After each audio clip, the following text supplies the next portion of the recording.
Be ready for the dictation. Exercise 48. Start. The trial court decreed the suit for rupees 2 lakhs with proportionate costs and interest at the rate of 6% per annum from the date of the suit till realization.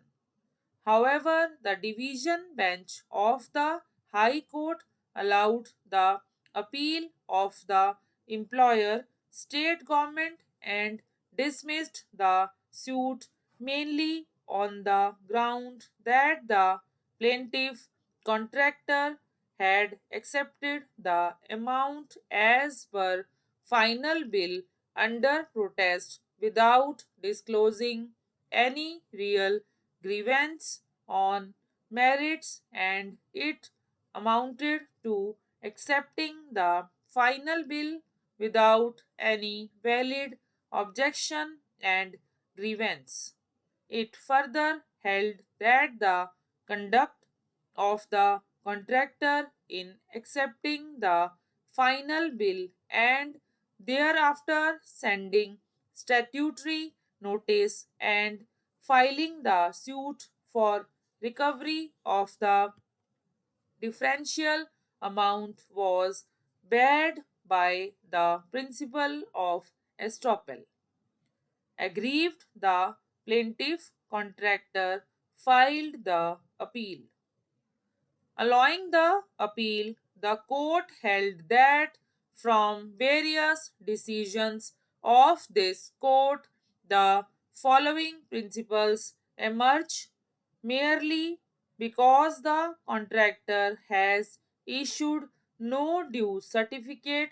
If there is acceptable claim, the court cannot reject the same on the ground of issuance of no due certificate. Second, inasmuch as it is common that unless a discharge certificate is given in advance by the contractor, payment of bills are generally delayed.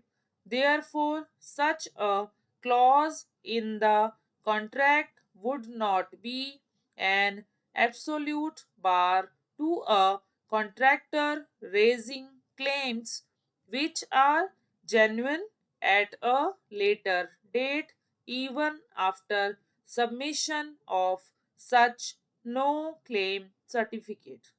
Third, even after execution of full and final discharge voucher or receipt by one of the parties, if the said party is able to establish that he is entitled to further amount for which he is having adequate materials, he is not barred from claiming such amount merely because of acceptance of the final bill by mentioning without prejudice or by issuing no due certificate.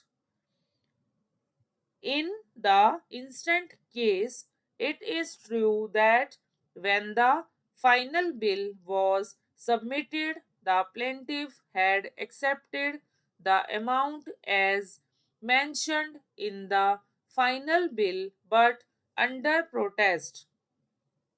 It is also the specific claim of the plaintiff that, on the direction of the department, it had performed additional work and therefore was entitled to additional amount or damages as per the terms of agreement. Merely because the plaintiff had accepted the final bill, it cannot be deprived of its right to claim damages if it had incurred additional amount and is able to prove the same by acceptable materials. Stop.